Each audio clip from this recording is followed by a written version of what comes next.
El tema del día de hoy es la relación que existe entre la salud gastrointestinal, los probióticos y tu salud en general. Cómo esto está impactando a nivel emocional, a nivel gastrointestinal, también de tu piel, y puede que por ello también no estés perdiendo peso. Así que te invito a que te quedes hasta el final del episodio. Mi nombre es Dulce Dagda, soy nutrióloga, tengo una maestría en nutrición y dietética y aquí vas a aprender todo sobre estilo de vida saludable.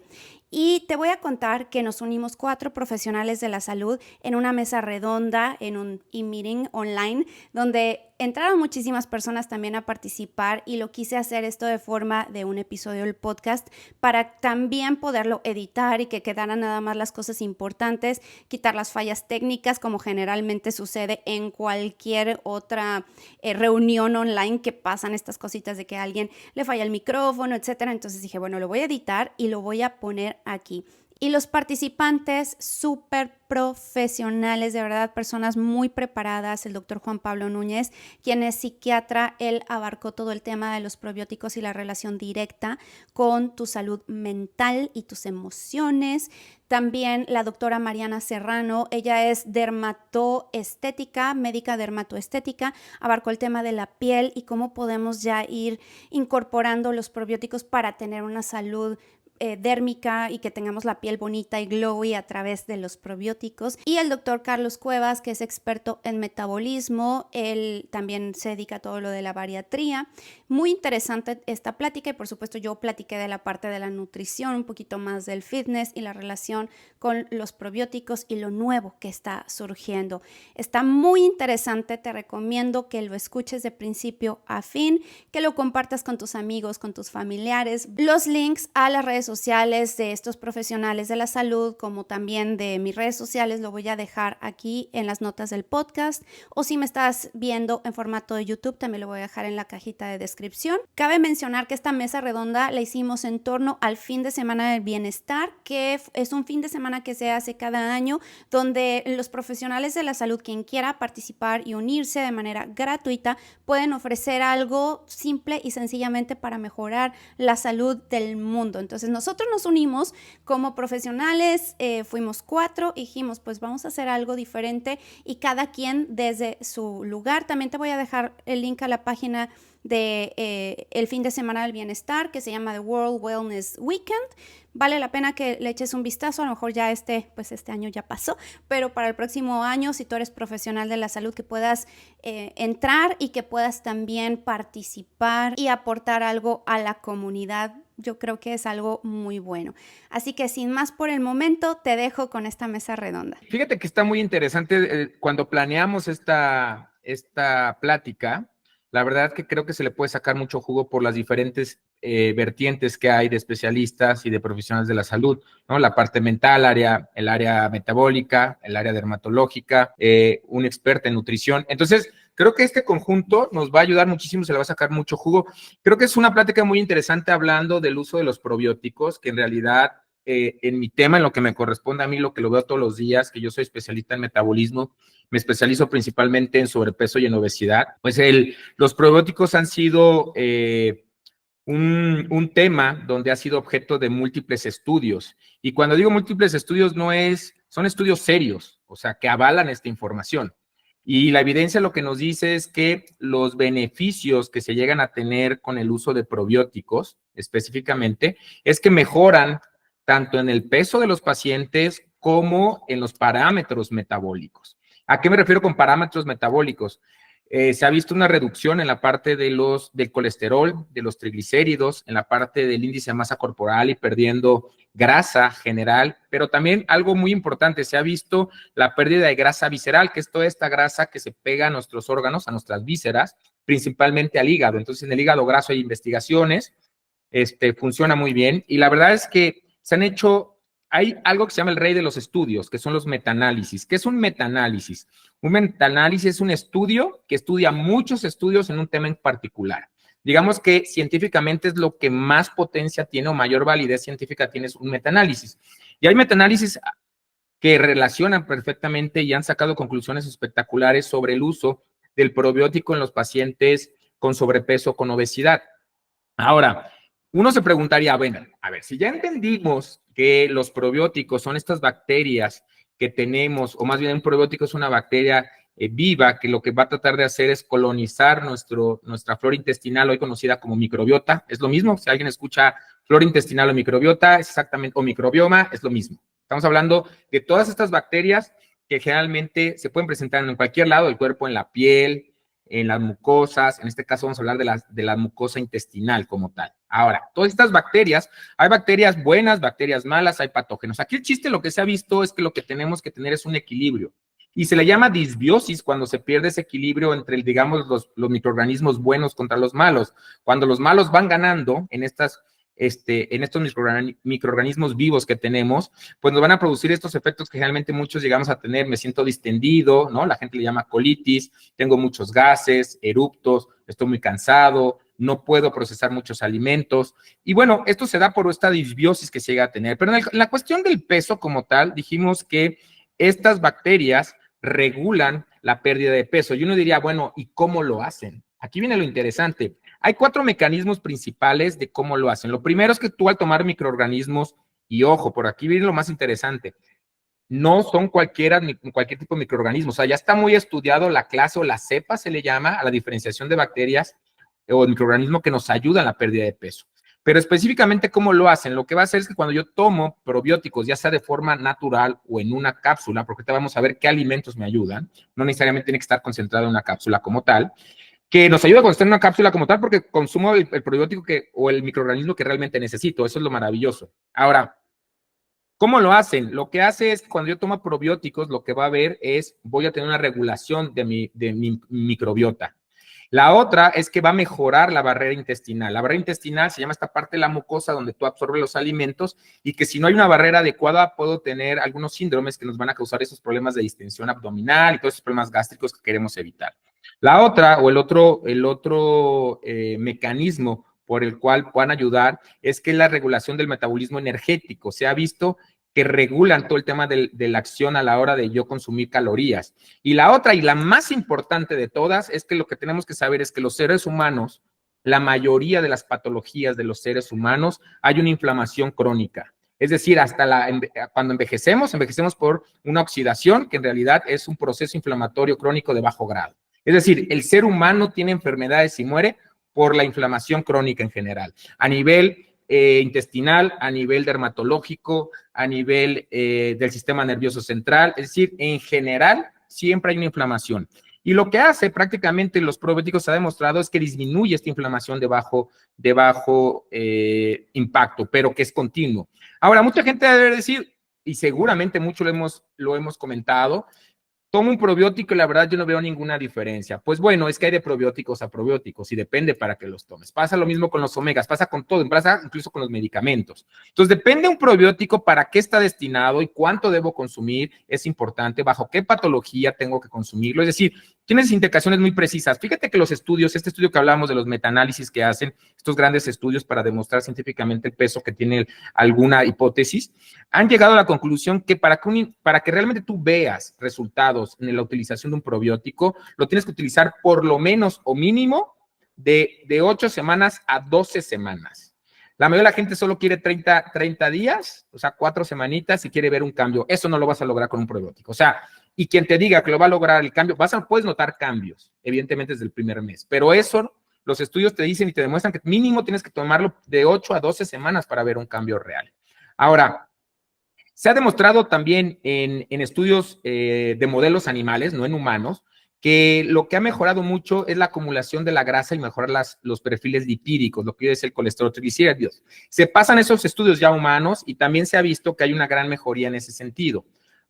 Es importante saber que no también los probióticos tienen sus indicaciones, o sea, porque de repente se escucha mucho, como es un probiótico, no pasa nada, lo puede tomar cualquier persona. Si en realidad, porque también los estudios lo marcan, es que es difícil que tengas una intoxicación con probióticos, o sea, no va a pasar ese tipo de cosas usando probióticos, pero sí tiene indicaciones donde vamos a necesitar, donde no podemos utilizar los probióticos, porque al final recuerden que es un ser vivo el probiótico, o sea, es una bacteria en realidad.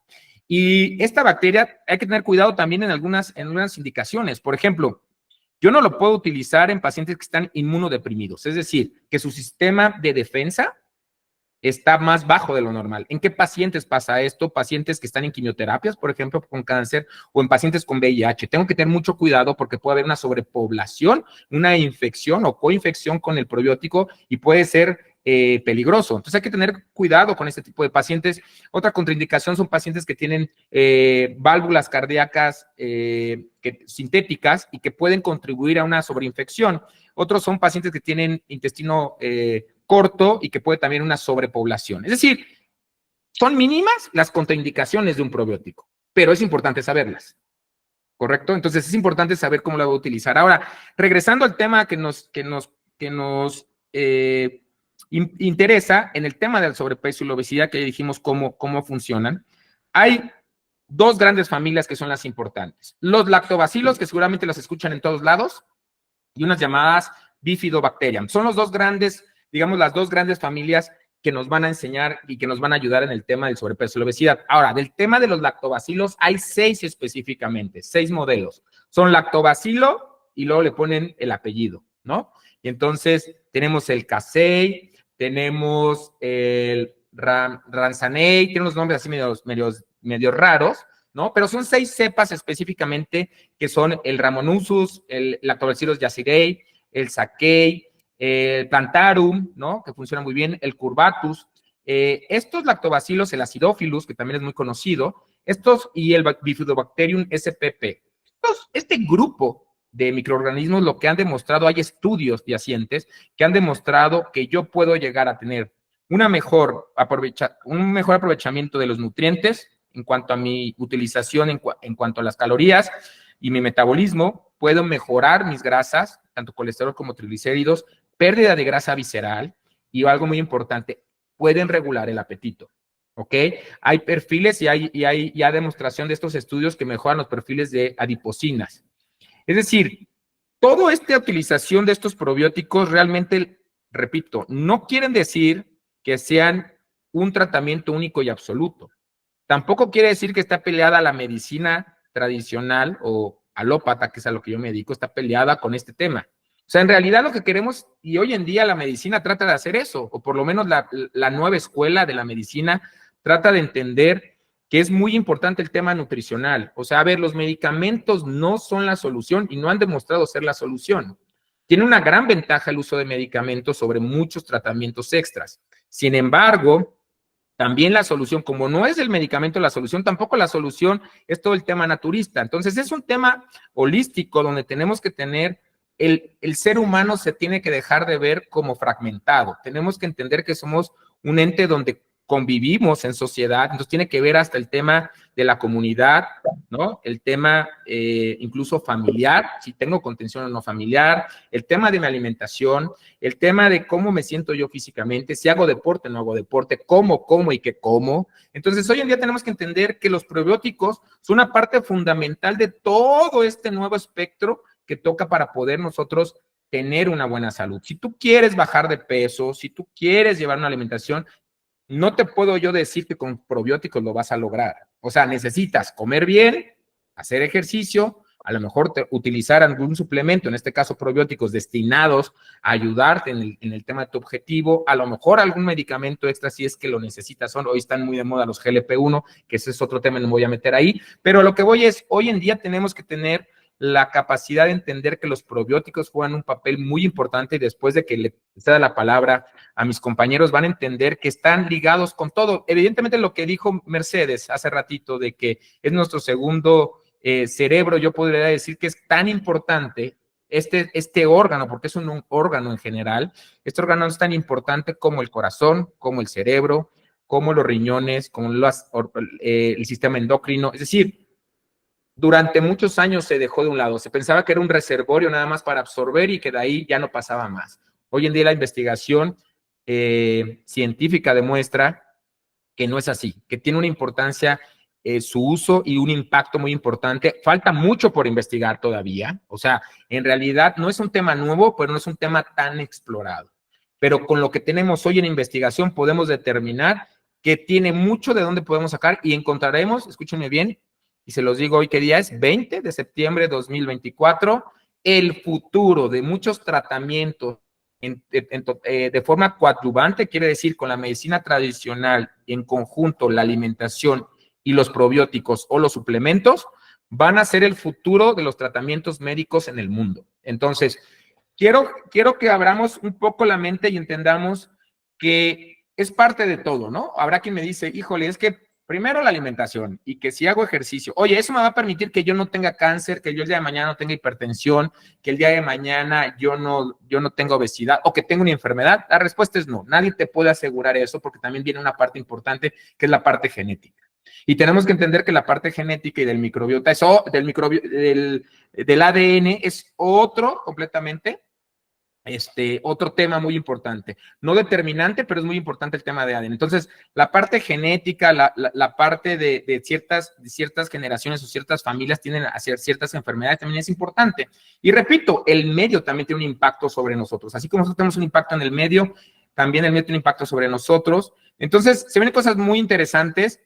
Me gustaría si alguien de mis compañeros quisiera complementar algo al respecto. Bueno, pues les quiero contar, les confieso que las personas que están aquí han sido parte de mi inspiración para poder llegar a donde estoy yo. Para mí, ellos han sido maestros de vida, así que es un honor tenerlos también aquí. Y agregando a lo que nos comparte el doctor Carlos Cuevas, me gustó mucho la idea que nos trae de pensar que el futuro viene en los probióticos. O sea, se está desarrollando afortunadamente esta tecnología que ya la estamos viendo en la actualidad, que probablemente todavía nos falta en países latinoamericanos, pero yo les quiero compartir algo muy interesante que está sucediendo aquí en Estados Unidos.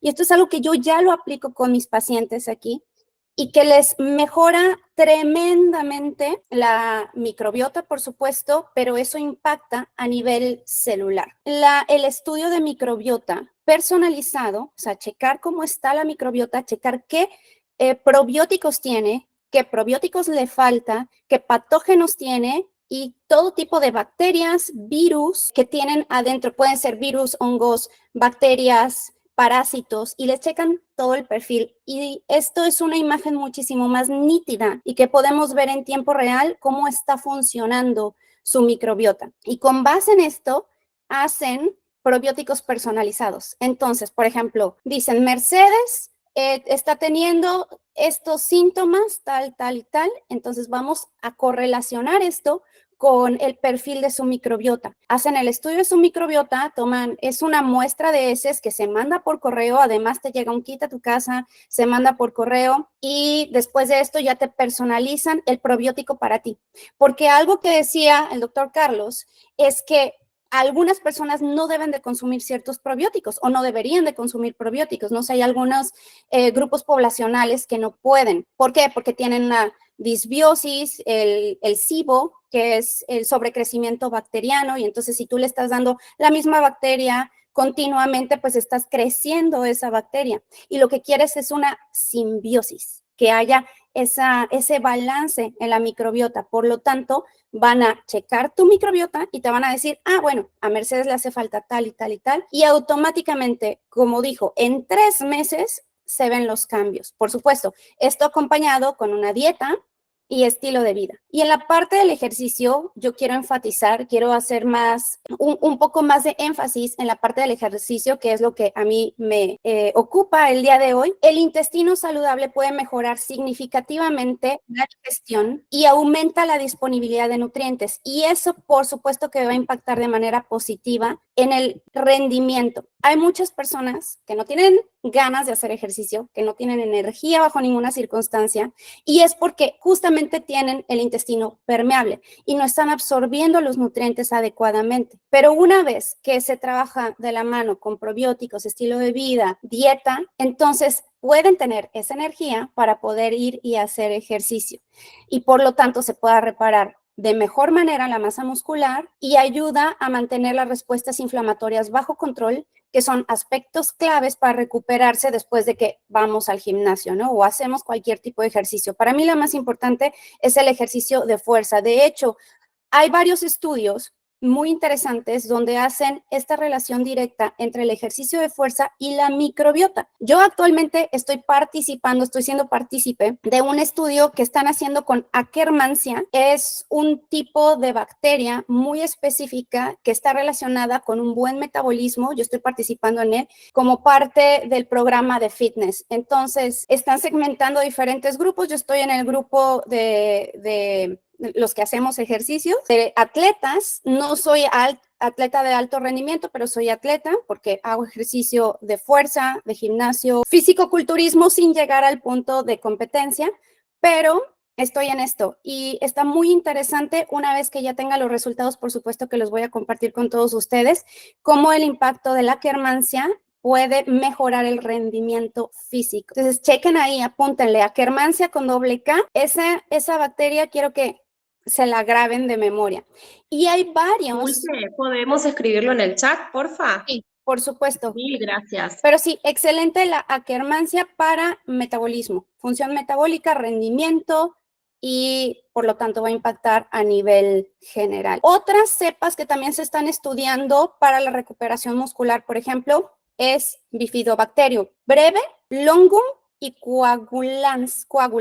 Yo se los escribo, no se preocupen por eso. Pero esos tres más la Akkermansia se tiene que poner énfasis hoy en día. Ahora, ¿en dónde vamos a encontrar esos de manera natural? Porque eso es lo más importante, que nosotros lo podamos obtener de los alimentos y que no necesariamente esperemos a la tecnología que llegue la Akkermansia para podérmela tomar en una pastilla. ¿Cómo podemos promover nuestra propia Akkermansia? Muchísima gente ya no la tiene por cuestiones que han tomado antibióticos durante largos periodos y entonces literalmente muere la Akkermansia. Crecerla poco a poquito en un ambiente óptimo. ¿De qué se alimenta la Akkermansia? Principalmente de antioxidantes, polifenoles, como por ejemplo todos los frutos rojos. Le encantan los frutos rojos, le encanta el aceite de oliva, sobre todo aceite de oliva extra virgen, las aceitunas, todo lo que sea verde también, como el brócoli, la coliflor, que son las crucíferas, le encanta alimentarse de eso, pero sobre todo de todo lo que tenga muchos antioxidantes. Entonces coman frutos rojos y aceite de oliva que van a alimentar a su Akkermansia. Extractos, por ejemplo, extracto de granada, la granada en sí, pero el extracto de granada, como está muy concentrado en polifenoles, ayuda muchísimo a crecer la Akkermansia dentro de nosotros. En cuanto a los demás, que son Bifidobacterium breve, Longum y Coagulans, podemos encontrarlo en el kefir, que es el yogur de búlgaros, el famosísimo yogur de búlgaros. En Chile les llaman pajaritos, diferentes, les nombran distintos, ¿no? Granos de kefir, pajaritos, búlgaros o granos de búlgaros es el mejor alimento y hay unos que son de agua y otros que son de leche. Cualquiera de los dos son muy beneficiosos y cada uno de ellos van a ayudarte a crecer diferentes tipos de bacterias, de cepas que son beneficiosas. La kombucha o el kombucha, no sé si es femenino o masculina, pero kombucha es excelente. Y todos los alimentos fermentados, kimchi, chucrut, pepinillos, nosotros podemos hacer nuestros propios fermentos en casa. Cualquier vegetal, lo lavas, lo cortas, lo pones en un frasco limpio, le pones agua, sal y lo cierras. Y lo dejas ahí fermentando un mes y listo. Así se hacen los fermentos y hay muchísimos videos en YouTube que puedes encontrar cómo hacer tus propios probióticos para que puedas ir creciendo este tipo de bacterias beneficiosas. Y también hay otros alimentos, pero bueno, yo creo que lo voy a dejar para después, la lista, y vamos con mi siguiente compañero o compañera. Excelente, muchas gracias. Pues haciendo un pequeño resumen, recordemos la importancia de los probióticos o la microbiota intestinal. Repercute muchísimo en la piel, pero haciendo un pequeño resumen, recordemos que el buen establecimiento de esta microbiota nos va a ayudar a tratar de evitar infecciones gastrointestinales. La cuestión también, el tratamiento para evitar el crecimiento y proliferación de células que puedan llegar a ser de tipo maligno, nos ayuda en la absorción de los ácidos grasos, sobre todo de cadena corta, en la producción de vitaminas, de serotonina, de diferentes oligoelementos, son los antivirales y antibióticos naturales. Entonces, todo esto obviamente va a impactar en el estado general. Recordemos que las enfermedades están caracterizadas principalmente por 5 alteraciones. La primera es la glicosilación enzimática. La segunda, como mencionaba el doctor Carlos, los procesos de tipo inflamatorio crónicos la presencia también de un estrés oxidativo constante, la disbiosis intestinal, que aquí es donde entra mucho en juego este tema, y una deficiencia nutricional. Entonces, este es uno de los factores que pues se está estudiando, pero también se ha visto modificada pues por la vida industrializada y por la vida moderna, ya que sabemos que esta microbiota se ve afectada por varios factores. Actualmente el que ya el parto sea algo que va en disminución y que el aumento de la cesárea esté, esto afecta como el primer paso de esta barrera en la piel y también a nivel intestinal.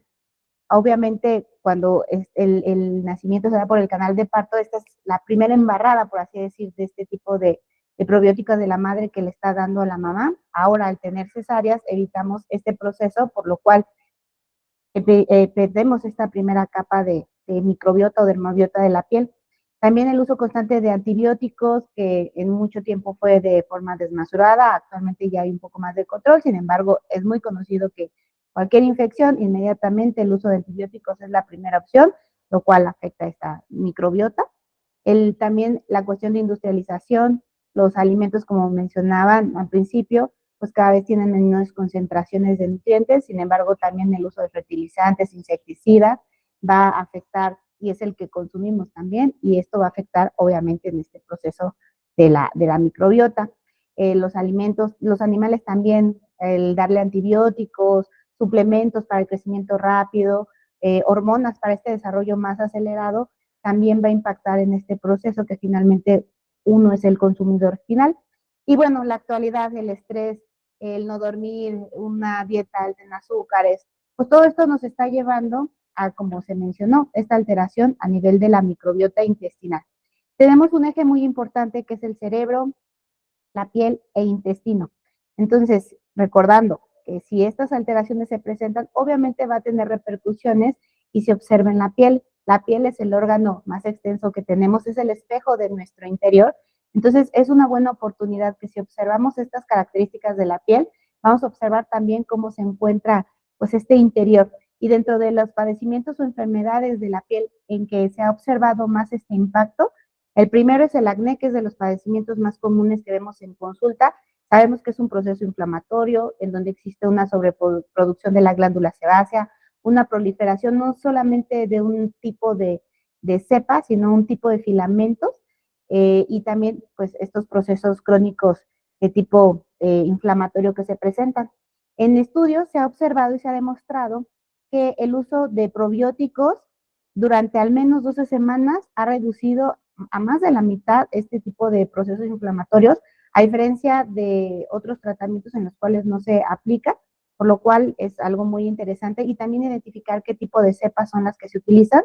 En estos estudios se observaron el uso de Lactobacillus acidophilus vulgaricus y bifidus. Entonces, anexando a suplementos, por ejemplo, o probióticos como la inulina y el zinc, se ha visto esta mejoría y este avance, disminuyendo como tal pues la probabilidad del uso de antibióticos, por ejemplo, ya que mencionábamos que precisamente este es uno de los factores que va a provocar la disbiosis, y promovemos un proceso de tipo pues círculo vicioso en el cual matamos, revivimos y realmente a la larga no nos está dando un proceso de reparación a nivel de esta área. Y también existen en el acné estudios en donde se ha demostrado que el uso de probióticos tópicos también ayuda muchísimo a la reparación y reestructuración. Sobre todo se ha estudiado más el uso de Enterococcus, bacterias fecalis, en donde se ha visto con evidencia importante que mejora la hidratación al evitar la pérdida transepidérmica de la piel. La piel tiene una barrera muy importante que es una concentración de ácidos grasos, de agua, de nutrientes. Cuando hay procesos inflamatorios, estos se pierden. Al reestructurar esta barrera, obviamente vamos a reestructurar sus características y con ello disminuir el impacto o disminuir los procesos de tipo inflamatorio. Esto respecto al acné. Otro de los padecimientos más frecuentes, que yo creo que muchos de aquí tenemos, es la rosácea, que este tipo de padecimientos va en aumento precisamente por su desarrollo o relación de tipo inflamatoria. Todos sabemos que nuestra dermobiota, hablando específicamente de la piel, que es la microbiota de la piel, por así decirlo, tenemos presencia de bacterias, ácaros, parásitos, pero en ciertas concentraciones. En el caso de la rosácea sabemos que existe un ácaro con un incremento hasta de 5 veces más que la población en su mayoría, que es el de Modex folliculorum, me trabo, disculpen, y que también existe un vector en el que está en aumento, que es el Bacillus olerunix. Entonces, se tenía mucho sobre la importancia de mejorar la microbiota intestinal, porque al pensar que se regule esta área, pues obviamente por ende va a impactar en la piel, y así se ha comprobado y así se ha visto. Sobre todo, también se ha demostrado que al tratar el Helicobacter pylori como un padecimiento alterno, por ejemplo, en gastritis o problemas intestinales, se ha mejorado de forma directa también la presencia de la rosácea o los procesos inflamatorios, que esto pues es un padecimiento en el cual la piel se inflama, se irrita, hay descamación, hay enrojecimiento, poca tolerancia a cualquier producto, o sea, son pacientes que sí realmente sufren, o sea, sí les incomoda pues, usar maquillaje, no pueden estar en cualquier ambiente, o sea, sí es un problema en el cual se sufre en general. Otro padecimiento muy común es la dermatitis atópica, en la cual también se ha demostrado completamente que en este tipo de pacientes existe un sobrecrecimiento, una sobrepoblación de un tipo de bacterias, que es el Staphylococcus epidermis y el Staphylococcus aureus. Por lo tanto, se han estudiado y se han demostrado que el incremento de los Lactobacillus rhamnosus ha mejorado o ha equilibrado pues esta flora, con lo cual también se ha visto la mejoría en los procesos de tipo eczemático. Y no solamente en los estudios se ha visto esto, que la aplicación al menos de 8 semanas ha reducido la probabilidad de brotes, de remisiones y sobre todo que se mantiene. O sea, si el uso de los probióticos son constantes, también el uso de este proceso de reparación va a ser aplicable. Y esto pues es algo muy importante. Como comento, la piel al ser el órgano más extenso y ser nuestra barrera, pues es la que nos cubre. Y al estar dañada, lastimada, se inflama y son pieles que todo el tiempo están con comezón, con problemas y no es agradable estar en el día a día de esa manera. Otro de los padecimientos que también se ha demostrado es en temas inflamatorios ya crónicos como es la psoriasis. En este caso no hay tantos estudios que lo demuestran, sin embargo, se ha observado que también el consumo de probióticos tiende a haber una mejoría, sobre todo en los procesos más de tipo pruriginoso que se pueden presentar y disminución del tipo de estrato córneo que se observa. Es esta descamación gruesa, también se ha visto esta mejora. Y pues obviamente relacionado con la calidad de los ácidos grasos que se presentan en la piel. Como podemos observar, pues la presencia de la microbiota intestinal es inevitable en la dermobiota de la piel. Por eso es que también junto con estos suplementos, el apoyo de omega 3, zinc, vitamina A, D, E, resveratrol, té verde, o sea, existen diferentes suplementos que también nos ayudan a que se encuentre el equilibrio, pues las diferentes barreras que caracterizan a la piel para que esté en un buen estado de salud en general. Vamos entonces a continuar hablando de este tema que es de alguna forma, pues es fascinante, ¿no? Porque de alguna, a ver, podríamos decir que es un tema que está por supuesto en un creciente estudio, ¿no? Justamente entender esta relación entre la suplementación, los probióticos, la salud mental y el bienestar. Y pues una cosa que también es innegable es que los trastornos mentales, hasta cierto punto sabemos que van en auge, van en aumento, ¿no? Y eso también tiene que, digo, desgraciadamente, voltear a ver a que debemos tener un mayor interés en tratamientos alternativos y complementarios.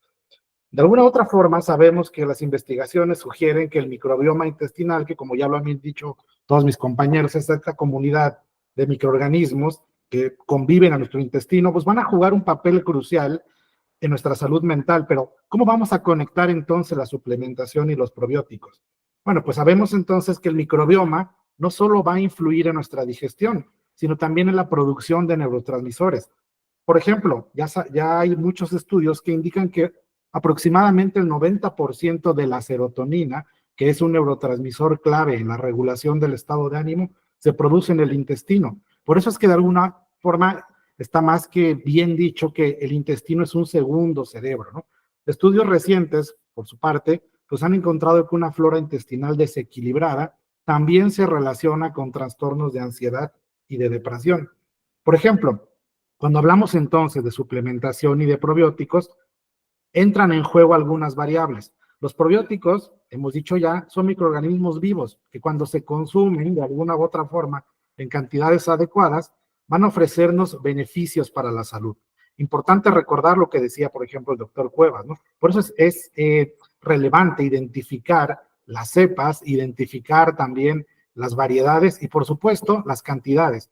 Los estudios demuestran que ciertos probióticos pueden mejorar síntomas de ansiedad y de depresión. Ya bien han dicho que entre ellos los más estudiados ha sido el Lactobacillus y el Bifidobacterium, porque de alguna u otra forma han demostrado efectos positivos sobre el estado de ánimo. Algunos otros también se han relacionado en una mejoría en la calidad del sueño. Por ejemplo, hay estudios recientes, como algunos que se han hecho en la revista de Medicina Psicosomática, que revelan que la suplementación con probióticos van a reducir de manera significativa síntomas de ansiedad y de otro tipo de trastornos generalizados. Otros ensayos, por su parte, indican que las dietas que son ricas en probióticos pueden llegar a mejorar el bienestar emocional en individuos, eso sí, con depresión que va de leve a moderada. Es decir, tampoco, como bien decían hace rato, podemos pretender que son una medicación en sí, pero sí un importante apoyo en este tipo de patologías. Los probióticos, entonces, tenemos que entender que están ejerciendo y emergiendo como una posible intervención valiosa en salud mental, particularmente en los trastornos que se relacionan a las emociones o lo que los psiquiatras solemos decir a los estados afectivos. Bueno, y esto es bien sabido por lo que describía yo hace ratito, ¿no? Se le conoce como un eje microbiota intestino-cerebro. Y la evidencia sugiere entonces que ciertas cepas, pues sí van a producir reducción en síntomas de esta naturaleza, ¿no? Por ejemplo, la administración de probióticos de al menos de un billón de cepas al día durante un mínimo de 8 semanas, se ha podido observar que llegan a tener efectos significativos en la reducción de síntomas depresivos. Por otro lado, y me gustó hace rato lo que decía el doctor Cuevas, los metaanálisis, que son estos grandes estudios, sugieren que una dosis superior tanto en cantidad como en tiempo, pueden ser efectivas para disminuir síntomas depresivos. En resumen, entonces, en la parte de probióticos, podríamos decir que estas dos cepas del Bifidobacterium y el Lactobacillus van a ser las cepas más efectivas, por lo menos las más estudiadas hasta el momento actual, y que ciertamente muestran beneficios. Ahora, si nos vamos a la suplementación, por otro lado, puede ayudar entonces a llenar de alguna otra forma deficiencias nutricionales, ¿no? Y también es conocido que las deficiencias nutricionales pueden tener cierto impacto en nuestro bienestar mental. Por ejemplo, algunos nutrientes como los ácidos grasos o los omega 3 y las vitaminas, sobre todo del grupo B y el magnesio, son fundamentales para ciertas acciones cerebrales. Por eso es que de alguna otra forma también están muy de moda actualmente. Decimos entonces que la suplementación va a desempeñar un papel importantísimo pero siempre como un tratamiento complementario en diferentes situaciones, pero ¿cuál de ellos podemos decir que están hasta cierto punto mayor estudiados, ¿no? Bueno, pues por ejemplo, tenemos los ácidos grasos poliinsaturados que han demostrado eficacia. Hay suplementos a base de folatos, sobre todo el metilfolato, que también han demostrado que a altas dosis pueden tener efectos positivos en el trastorno depresivo mayor e incluso en algunos trastornos psicóticos. También hay estudios que han visto la efectividad de la N-acetilcisteína como un suplemento útil, sobre todo también en ciertos trastornos psicóticos como la esquizofrenia. Y desde hace mucho tiempo, sobre todo en México, probablemente incluso de manera empírica, pero ahora ya hay estudios que lo avalan, la vitamina B, todo lo que es el complejo B, especialmente la vitamina B12 y el folato, se ha demostrado que ciertamente sí tiene una función importante en la regulación del estado de ánimo y en otro tipo de funciones neurológicas. Y que también, cuando hay estados carenciales, de este caso es decir, deficiencias, se asocian a mayores estados depresivos. Está muy de moda hablar de la vitamina D, digo D de dedo para que no se confunda con, a lo mejor por el sonido, y sabemos que la suplementación con ella también ha mostrado efectos positivos, sobre todo en cuestiones de ansiedad y de depresión, aunque ciertamente ahí las conclusiones pueden llegar a ser hasta cierto punto mixtos. Y Se habla mucho actualmente de antioxidantes, por ejemplo, el magnesio, el selenio, zinc, las coenzimas Q10, y estas han demostrado efectos positivos, sobre todo nuevamente en ansiedad y depresión junto con los omega 3. Ahora bien, creo yo que haciendo alusión a lo que decía el doctor Cuevas, la doctora Mariana Dulce, ¿sí?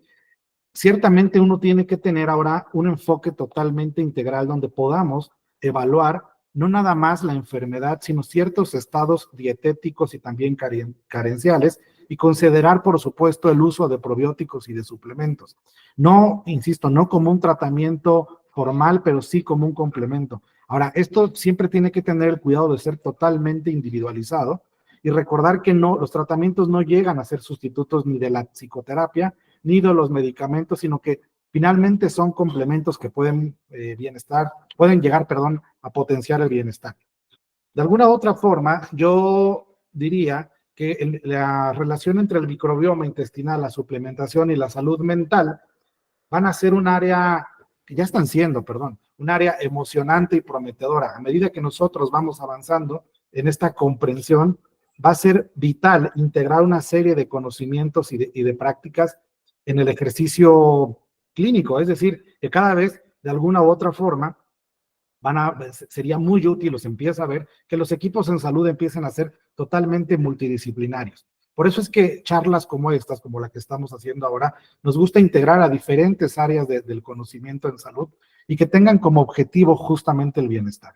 A mí me gustaría, también por ahí pude ver algunas personas conectadas, brevemente agradecer, por ejemplo, la participación, vi que estaba conectado Eduardo Finchi de Argentina, que es uno de los directivos de la Asociación Americana de Wellness y de Spa. Me da mucho gusto ver que hay gente en Estados Unidos, que hay gente en Argentina, que había gente conectada de Chile, etcétera, etcétera. Pero bueno, finalmente esto solamente es un pantallazo. Hay mucho que decir en todas las áreas que hemos ido tocando. Sin embargo, creo que lo importante es entender que ciertamente es un área totalmente prometedora y que aquello que se veía como un futuro hoy empieza a ser totalmente una realidad. Buenísimo. Tenemos la pregunta de Paul Muñoz. ¿Dónde podríamos ver una lista completa de todos los probióticos, de los más importantes a los menos indispensables? No sé, Carlos, si tú tuvieras algún lugar, algún link que pudieras compartir. Es difícil tener un compendio de todos los probióticos como tal. O sea, realmente, como son investigaciones muy especializadas, lo que realmente se hace es que se dan los artículos, son artículos médicos donde puedes encontrar, depende de qué quieras. Lo que sí lo podemos hacer o mandarlo por aquí, o si nos damos ahorita donde nos podrían enviar preguntas para más específicas, podríamos enviar ciertos artículos, depende de qué área, que es lo que estamos buscando, ¿no? Porque son investigaciones que lamentablemente no hay todavía una base de datos, digamos, mundial, donde recordemos que esto, aunque ya no es nuevo, tampoco sigue en investigación, entonces tampoco hay un compendio donde nos tenga todo como si fuera un directorio de todos los lactobacilos o todos los probióticos que hay. Entonces, dependiendo qué es lo que queramos, hay ciertos artículos ya con una evidencia científica importante que es lo que podemos mandar. Eso sí se puede hacer, pero no hay hoy en día una base de datos que pueda globalizar todos. Muy buena pregunta. Gracias, Carlos. Cintia Hernández, después de las 12 semanas de probiótico, ¿cuánto tiempo debe dejar pasar para volver a tomarlos? Déjame yo responder esta pregunta solo por Cintia, porque tú vives aquí en Estados Unidos, ¿verdad, Cintia? Y te hiciste el estudio de microbiota. Yo lo que te recomiendo es volverte a hacer el estudio de microbiota. Si ya mejoraste, entonces paras. Y si vuelves a tener síntomas, te vuelves a hacer el estudio y te vuelven a hacer el probiótico personalizado. Porque sé que Cintia se hizo el estudio de microbiota, yo creo que por eso lo preguntaba. Pero de manera general, ahí sí dejo a Carlos. En México también ya tenemos los estudios. Cuesta un estudio de microbiota, puede ser de heces prácticamente, lo que te mandan a hacer. Y también un estudio donde ven desde el punto de vista de ADN y te los marcan. Te dan tus marcados, te dan un compendio de 72 hojas, ¿eh? O sea, te dicen muchas cosas, pero cuesta en México como 7,500 pesos, no es tan caro tampoco. O sea, vamos, no es barato, pero en México también tenemos acceso a estos tipos. Es biología molecular al final de cuentas y lo que hacen es ver ciertos marcadores y te dan las poblaciones y te dicen de qué probiótico es el que te hace falta o qué cepa es el que tienes más, menos, y funciona muy bien. La verdad es que en cuanto a la pregunta específica, igual, o sea, veámoslo como una deficiencia. les doy un ejemplo, que seguramente muchos lo hemos hecho. ¿Cuántas veces no alguien ha escuchado el decir me siento cansado y me voy a poner, en México se llama Bellodecta, que es vitamina B12 y se inyecta? Bueno, la Bellodecta igual tiene un uso. Mucha gente lo hace por una cuestión, pues, incluso de ignorancia, porque se pone la Bellodecta, una Bellodecta dura, una sola ampolleta dura 6 meses en el cuerpo. Y la gente se inyecta 10, 12 Bellodectas, y seguramente les ha pasado a la gente que se inyectó más de una Bellodecta, hasta la orina fue la vitamina B12. Es decir, está haciendo más cara tu orina, tu cuerpo la está desechando. Lo mismo pasa con cualquier cosa. O sea, a ver, si tú ya llegaste a tu estudio y digamos, me siento bien y seguramente lo puedes cuantificar, no nada más cualitativo, de forma cuantitativa, con un estudio donde me salen todos los niveles normales, pues igual, como dice Dulce, ahí paramos. Ya no tiene ningún sentido, ¿no? Entonces, en cuanto a cuánto, los estudios que se han demostrado es que tengo que tener por lo menos probióticos para que valga la pena una concentración de 50,000 millones a 100,000 millones, que ya también hablamos de billones, pero básicamente si no tenemos esa concentración, pues tampoco vas a alcanzar, aunque te lleves tanto tiempo tomando los probióticos, 8 semanas, 12 semanas, si no tienes la cantidad adecuada de unidades, ya sea unidades formadoras o del probiótico como debe ser, tampoco te va a decir de nada. O sea, es como un medicamento tal cual en su uso. Tenemos que tener las concentraciones exactas durante el tiempo exacto. Muchísimas gracias, Carlos. Acá Brenda comenta que hay miles de estudiantes médicos en Ciudad de México que abandonan, sí, por problemas mentales, y ella dice que está intensamente relacionado con la alimentación. Para contar brevísimamente el caso argentino, en mi práctica clínica con mis pacientes, yo soy psicopedagoga y trabajo con adultos, se observa exactamente lo mismo, ¿sí? Muchas veces uno empieza a indagar los hábitos de vida, de salud, de cuidado, de alimentación, y uno se da cuenta que está todo relacionado con lo de esta charla. Rosely Marroquín pregunta, ¿cuál sería la causa de no absorber la vitamina B? Hay varias, mira, y bueno, incluso aquí seguramente, probablemente Carlos y Dulce sepan más que yo, pero muchas veces es por deficiencias de ácido clorhídrico en el estómago, por eso cuesta trabajo absorber la vitamina D. Eso será sobre todo más en adultos mayores. Ahora, también hay enfermedades autoinmunes, por ejemplo, las gastritis atróficas que hacen que no se absorba nuevamente la vitamina B. Ciertos tipos de anemia, como la anemia perniciosa, también originan ese tipo de situaciones. Incluso algunos individuos que han sido sometidos a cirugías gástricas, es decir, si por alguna razón se atrofia tanto el tejido como, por ejemplo, se hace un corte o una resección, pues puede llegar a originar ese tipo de situaciones. Doctor Carlos, ¿recuerda alguna otra más? Sí, es muy común, sobre todo en pacientes. Yo en mi área lo veo mucho. O sea, hablamos de vitamina B, ¿verdad? En mi área yo lo veo mucho con los pacientes postoperados de manga gástrica o un bypass gástrico. Y entonces estos pacientes, lo que a muchos médicos, a los pacientes que se operan no les dicen que van a tener que tomar, como te quitan o la mitad del estómago, una parte de tu estómago que es la manga, o te hacen un bypass, que es otra cirugía donde cortan una parte del intestino del estómago, lo pegan, etcétera. La capacidad de absorción de tu organismo de vitaminas y minerales se va a ver mermada de por vida. Entonces, ojo, quien se haga un procedimiento quirúrgico para el control de peso, lo cual tampoco ha demostrado la solución, porque yo tengo muchos pacientes que se operaron y a los 5 o 6 años volvieron a subir de peso. Y además, van a tener que tomar el chocho de por vida. Es decir, van a tener que tomar la vitamina y los minerales de por vida, porque tu cuerpo ya no tiene la capacidad de absorción de la misma manera, porque la superficie donde absorbías es menor. Entonces ya no tiene esa capacidad. Entonces el paciente tendrá que tomar de por vida suplementación en forma de proteína, de vitamina, de minerales, de probióticos.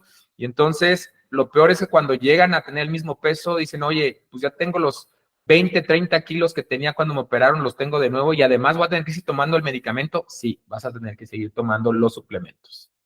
Solo una cosa más para agregar, quienes estén tomando metformina, también chéquense la vitamina B.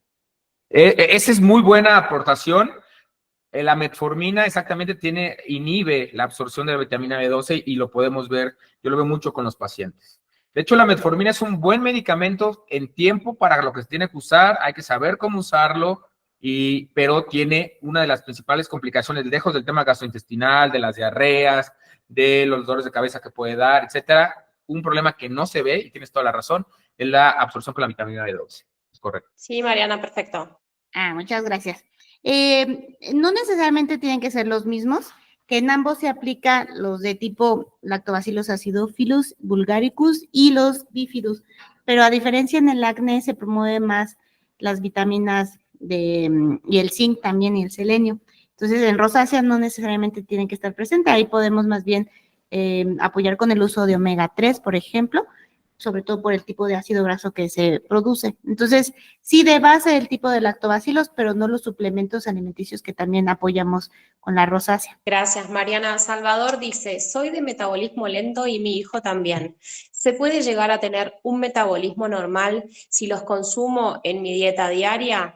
Es excelente pregunta. Es una gran pregunta porque creo que mucha gente en el mundo se expresa la situación del metabolismo. Fíjate que hay dos vertientes, como todo cuando vemos un cuerpo humano, pues hay muchas vertientes, ¿no? No todos tenemos ni el mismo metabolismo, ni todos reaccionamos igual a la misma alimentación, incluso al deporte, ¿no?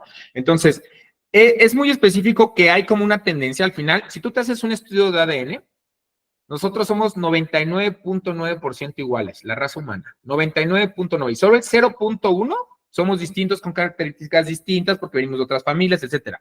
Pero ese 0.01 es suficiente para determinar y ser específicos con el tratamiento de cada paciente. Es decir, ese 0.1 que a nivel del ADN somos distintos, como especie, nos marca que sí, cada persona tiene que ser personalizada. Entonces, a ver, yo te podría decir, sí, si usamos en apariencia, la respuesta sería, tendrías mayor probabilidad de que si yo una buena alimentación, hago ejercicio, hago estudios, sobre todo metabólicos, y todo está bien, que si yo uso ciertos probióticos podría haber mejoría. La respuesta es sí. Sin embargo, no es definitiva, porque repito, es muy individual. Entonces, una porción para poder ver el tema metabólico, sí nos pueden ayudar los probióticos, pero hay que descartar todo un abanico de posibilidades porque estás diciendo que tienes un metabolismo más lento de lo normal. Ahora, esto del metabolismo también, pues es un tema cualitativo muchas veces, aunque es cuantitativo, la percepción del paciente, pues es una percepción. Entonces yo preguntaría, mi siguiente pregunta sería, ¿qué es lento? Porque ahí cabe mucho. Yo creo que es lento, que a lo mejor cuando me pongo en cierto tratamiento pierdo 1 kilo y a lo mejor hay quien dice, no, pues yo pierdo 2, y el que pierde 4 dice, para mí es lento. Entonces tendremos que determinar y personalizar mucho con el paciente para determinar a qué se refiere con lento. Y 2, la respuesta del tratamiento, repito, tiene que ser muy personalizado previo a un estudio. O sea, sí, en general tendrías que haber mejorías si todo está bien, pero hay que investigar si hay algo más. Buenísimo, Carlos, gracias. Cintia nos dice, si un alimento inflama el intestino, ¿es por falta de probióticos? Bueno, si quieres yo respondo esa. Gracias, Básicamente Dulce. puede haber ahí una disbiosis intestinal. Si un alimento te está inflamando, puede que sí, efectivamente, no tengas esa bacteria que esté fermentando adecuadamente ese alimento. Sin embargo, es un poquito truculento. Para que tú puedas crecer esa bacteria en tu intestino y que te deje de caer mal ese alimento, que sea un alimento natural, ¿eh? Porque si es como cereales de caja, me cae mal, me cae pesado, bueno, o sea, ¿qué estamos esperando? Pero si, por ejemplo, es brócoli, y esto es muy común, brócoli, coliflor, que me dicen, me inflama muchísimo el estómago, educa a tu intestino y vele dando poco a poquito a esas bacterias que ya existen un poquito de ese alimento para que se vayan acostumbrando y vayan creciendo esa población de bacterias. Entonces, si a ti te está cayendo mal el brócoli, no empieces con un plato así de brócoli o decir, nunca más voy a volver a comer brócoli, ¿no? O sea, todo o nada. Empieza con poquito. Si te vas a servir tu plato de comida y tu ensalada, te comes un pedacito de brócoli. Y al otro día le das otro poquito más. Y así sucesivamente, digamos, vas aumentando la dosis cada semana, le vas dando otro pedacito y así te vas a ir acostumbrando. Pero no empieces con un alimento nuevo de la nada porque exactamente le estás alimentando a las bacterias y puede que tengas una disbiosis o puede que simplemente no tengas esa población de bacterias. Quiero agregar algo ahí. Es cierto lo que está diciendo Dulce y les voy a demostrar cómo lo que dice es cierto. Ustedes dejen de tomar cualquier tipo de lácteo 2 semanas. 2 semanas, o sea, 2 semanas no me consuman leche, queso, crema, yogur, 2 semanas. y después vuelvan a regresar al lácteo, van a ver el diarreón que les va a dar. Ya no, el organismo ya no está acostumbrado al manejo de la lactosa. Entonces, igual pasa como de la parte de si yo dejo un alimento y después lo retomo, mi organismo va a reaccionar distinto. Igual de la otra manera, si empiezo a tomar alimentos, poco a poco voy reeducando, voy a empezar a tener un sistema gastrointestinal con una respuesta adecuada para lo que yo esté comiendo. Perfecto. Eso también pasa con el gluten, Carlos, ¿verdad? Por eso también hay que tener como mucho cuidado. Si no soy celíaco, no dejarlo de golpe. Eso es muy importante porque mucha gente llega y te dice, yo soy intolerante al gluten. Y yo les pregunto siempre, ¿ya te hiciste los estudios? Hay estudios para esto. O sea, no nada más es, un día consumí una pizza y la pizza me inflamó y entonces ya el problema es el tema del gluten. No, hay estudios específicos para ver si eres intolerante al gluten o no. Mucha gente, es más, y está demostrado que muchas de las intolerancias al gluten no son intolerancias al gluten. Habrá que investigar si realmente el paciente tiene o no, o es una enfermedad celíaca de base, pero hay que hacer estudios. O sea, realmente a veces tomamos diagnósticos de una forma muy subjetiva y no es así. Entonces, tendremos que ver, obviamente, el paciente, pero igual hay que educar al paciente. Ahora, hay pacientes que sí, de plano, tratamos de educarlos y no les cae, ¿eh? O sea, también existe esa posibilidad. Y hay que verlo. Por eso te digo que este abanico del tratamiento, de tratar con seres humanos, que es maravilloso, y todos los que nos dedicamos a esto, que estamos en esta sala participando y la gente que esté interesada en esto, pues no me dejará mentir, es maravilloso. O sea, realmente somos tan parecidos y a la vez tan distintos, que es lo que yo decía, que eso nos hace individuos especiales a cada uno de nosotros. En la parte del autismo, contesto yo esa pregunta, sabemos que hay una relación sí entre probióticos y autismo, pero entender y dejarlo claramente especificado que es un área de investigación en desarrollo. A ver, los estudios sugieren de alguna manera que la microbiota intestinal puede influir en el comportamiento y en la salud mental, justo por lo que yo les decía hace ratito de que es un segundo cerebro. Esto porque la teoría nos dice de alguna otra forma que un microbioma desequilibrado podría llegar a tener afecciones en el sistema nervioso y contribuir, por ejemplo, a síntomas como ansiedad y depresión, ¿no? Que a menudo se observan en personas con autismo. Por eso es que algunos ensayos quieren explorar si el uso de probióticos puede mejorar o no alguna sintomatología como la irritabilidad o algunos problemas del comportamiento. La cuestión en este sentido es que es variado, o sea, los resultados no son todavía concluyentes. Yo diría que no se decantan para un lado ni para otro, ¿no? Puede ser que sea prometedor, pero recordar que en medicina muchas veces tenemos que tener tiempo y estudios suficientes. No nos basamos simplemente porque un estudio diga que fue bueno, ¿no? Sino que en realidad tenemos que hacer muchas veces comprobaciones a través de una seriación de estudios y sobre todo de tiempo, ¿no? Recordar también, por otro lado, lo que hace rato yo mencionaba, que los probióticos no son en sí mismo un tratamiento, y mucho menos para el autismo, ¿no? Pueden ser un coadyuvante, sí, pueden brindarnos algún tipo de mejoría también, pero no pueden verse solamente como el tratamiento.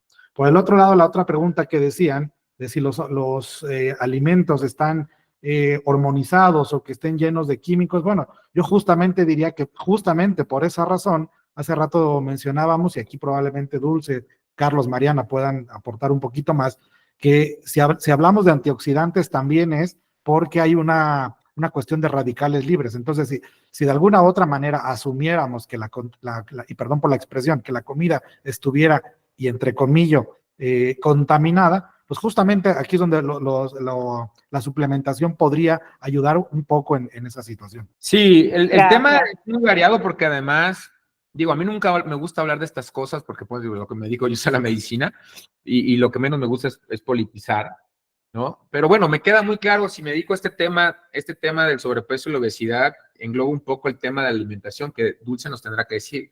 Pero hay muchos, no quiero profundizar en el tema, pero hay muchos intereses de por medio. La realidad es que hay muchos intereses de por medio, se manejan muchos millones de por medio, o sea, la parte económica es muy importante. Y hoy en día, desgraciadamente, de hecho, alguna vez que yo investigué, y si alguien por ahí sabe algo al respecto, me gustaría que lo comentara, pero si alguien sabe alguna vez quién determinó en el mundo que las grasas eran malas y que el azúcar era bueno, ¿quién lo determinó? Y leyéndolo, si lo investigan, eso lo determinó el Congreso de los Estados Unidos. Y eso lo determinó gente que no era médica, lo determinaron políticos. Y toda la tendencia fue a que durante muchos años nos dijeron que no comiéramos manteca de puerco, por ejemplo. Que no comieras Grasas, en general echaron la culpa a las grasas y nos llenaron de carbohidratos, de malos carbohidratos. No quiero aunar el tema, pero en realidad hay todo, no quiero tampoco sonar a conspiración, porque no todo es conspiración, pero evidentemente tampoco podemos tapar el sol con un dedo. Evidentemente hay muchos intereses en la industria y evidentemente esto nos puede causar un malestar y nos está causando mucho malestar. Hoy en día hay grandes investigaciones con las causas alimenticias del cáncer. Es muy interesante cuando te metes a hablar de onconutrición. Es un tema a mí que me apasiona, la onconutrición, y es impresionante todo lo que hay. Yo estoy seguro que el día de hoy, obviamente, si tenemos, por eso ahora, si lo ven, está de moda todo el tema orgánico. Está tomando una hoja increíble por todo lo que está saliendo. Claro, no es muy barato, ¿no? Incluso hoy, desgraciadamente, sale más barato comer mal que comer bien. Pero tampoco sale tan caro comer bien. Entonces, creo que también son muchas aristas que hay que tocar. Yo creo que sí, obviamente hay alimentaciones, hay tipos de proteínas que están hormonalmente, se está dando. Es más, si alguien tiene la oportunidad de ver una papa que se encuentra en Cuba y una papa que es en México, en Estados Unidos, en Canadá, el tamaño de la papa es de ese tamaño en Cuba y el tamaño de la papa mexicana es de este tamaño. Y esto tiene que ver con las cuestiones de bioingeniería, ¿no? Que se está viendo. Y hay que ver, hay que hacer estudios y hay que seguir determinando. No todo es malo. Hay que tener un equilibrio, que es lo más difícil a veces en la vida. Sí, agrego, Carlos, que los mismos que decretaron que el azúcar era bueno y la grasa mala, ¿no? Fueron los que también nos mandaron esa tabla nutricional, ¿no? Que todos estudiamos de chicos y ahora, gracias a Dios, en la actualidad ha cambiado y también considera el estilo de vida, ¿no? Tan importante. Dulce quiere agregar. Más o menos, porque créeme, la tabla nutricional sigue siendo casi la misma y no necesariamente es la mejor. Luego hablaremos de eso y estaría buenísimo. Es un tema buenísimo. Buenísimo para aclararlo, pero bueno, nada más quería agregar algo a lo que dijo Carlos. Les recomiendo, tengo 2 episodios en mi podcast, uno con una toxicóloga que justamente habla de todo este tema de los tóxicos, de los disruptores hormonales en nuestro cuerpo y que hay estudios. Ella es una PhD, tiene un doctorado en toxicología, se lo súper recomiendo. Es mi penúltimo episodio y también tengo otra con una ingeniera agrícola que habla de los alimentos transgénicos, la verdad de los alimentos transgénicos. Ella estando ahí, cero conspiranoico, cero conspiración, simplemente son las cosas con estudios respaldados, entonces se los recomiendo mucho, nada más se los quería ahí agregar. Gracias, Dulce. Lara dice, probióticos y omega 3, ¿cómo saber si es la dosis adecuada? Porque solo nos dicen, tomen esto, pero no dicen ni marca ni dosis, ni nada. ¿Con qué especialista se puede ir para brindar? Sí, mira, el tema de los omegas es otro tema también fascinante. Incluso ya hay estudios. Fíjate, acaba de salir un estudio nuevecito hace un mes, donde dice que no son la cuarta maravilla como lo han vendido durante muchos años, Es un estudio importante que acaba de salir, de verdad, hace 30 días. Que siempre lo digo, a ver, de un tema siempre va a haber polarizado, va a estar polarizado, o sea, va a haber siempre la corriente a favor y la corriente en contra, y yo creo que siempre la importancia de tratar de ser coherente en la parte científica es escuchar siempre las dos versiones, y siempre creo que hay argumentos buenos de un lado y del otro. En el tema de los omegas, que básicamente lo importante son 2 cosas, por eso, si ustedes se fijan y ven omegas, hay desde el que te cuesta $1 hasta que te cuesta 20, o si hablo en pesos, desde que te cuesta 50 pesos y vas a Costco y encuentras 300 cápsulas de omega, ¿no? Y puedes encontrar un botecito así de omega pequeñito y también y carísimo. Y entonces la gente dice, no inventes, o sea, yo me voy a ir por este omega que compro en Costco de 500 cápsulas y que me costó 300 pesos. Y la doctora o el doctor me dijeron, un omega que fui y lo busqué, son 15 o 28, ni siquiera los 30, porque los laboratorios ya no te dan de 30, te dan de 28. 28 capsulitas y me está costando 1,000 pesos. Pues sí, pero nada más fíjate lo que te voy a decir. Lo importante del omega son dos sustancias, EPA y DHA. Esas son, digamos, como la parte importante que va a hacer efectos en tu organismo. Y de EPA y DHA, lo que vas a tener que consumir, o lo que se ha visto, es que tienes que consumir por lo menos de 1 a 3 gramos al día. Entonces, cuando tú vas y tú te tomas un omega y todo el día estás eructando con olor a pescado, tú consumiste aceite de pescado bajo en EPA y DHA, o sea, no te sirvió de nada. te ahorraste un dineral, pero básicamente lo estás tirando porque estás eructando a pescado, no te sirve absolutamente nada, y de hecho la gente llega y dice, no, yo tomo omega si no siento nada, nunca vi ningún cambio, lo he tomado durante mucho tiempo, nada más ando eructando a pescado. Bueno, ¿qué omega? ¿A qué proporción?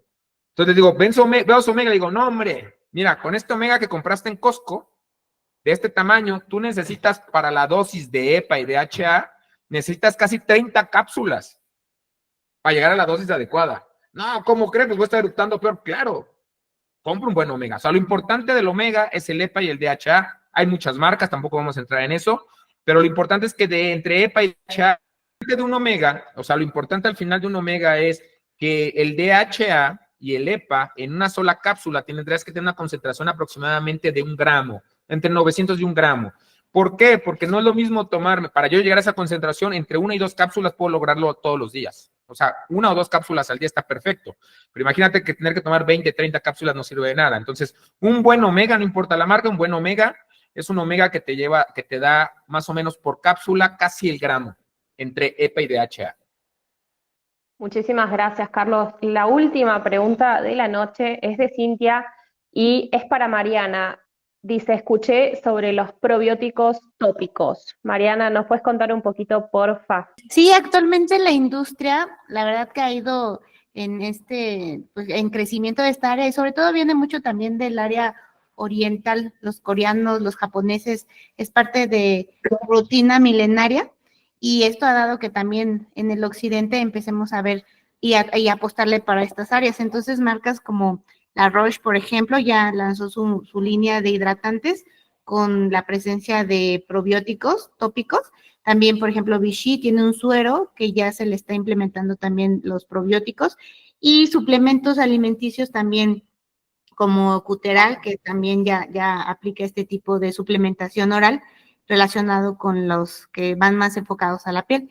Principalmente y también Aven, por ejemplo, sí, sobre todo las marcas que son las de más comerciales, Aven, La Roche y Vichy, son las que están siendo punta de lanza para este tipo de probióticos, sobre todo en suero, son de las principales. Entonces, realmente son suplementos que ayudan bastante para todas las pieles, pero en procesos inflamatorios sí ayuda muchísimo a desinflamar, a reparar la barrera cutánea y promover esta reparación en general de la piel. Muchísimas gracias a todos los participantes que nos han escuchado. Tenemos 39 personas conectadas escuchándonos. El tema realmente es súper, súper interesante, y qué mejor que poder abordarlo de manera interdisciplinaria, ¿sí? Con especialistas en metabolismo, en salud mental, en salud dermatológica, ¿sí? En el área nutricional. Me parece súper importante. Yo en lo personal aprendí un montón y sumo para mi práctica clínica.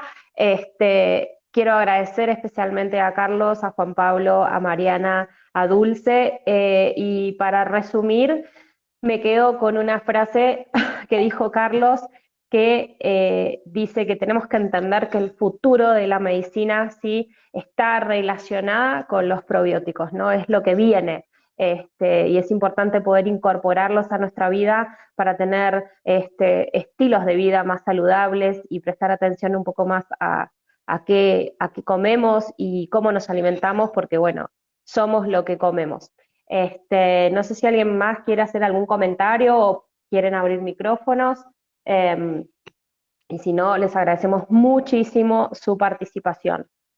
Sí, solo recordar que este evento que organizamos es un evento, bueno, una participación que tenemos por un evento mundial, que es el World Wellness Weekend 2024, y que lo que trata de hacer es esto, no nada más en el ámbito, hoy hablamos un poco de este tema, pero si se meten a ver este evento, es un evento mundial, donde trata de ver el bienestar de las personas de una forma holística, y este bienestar está incluido en todos los ámbitos de que un ser humano se puede desarrollar. Entonces los invitamos a que, así como nos escucharon, puedan ver el evento, lo pueden encontrar en internet, y hay mucha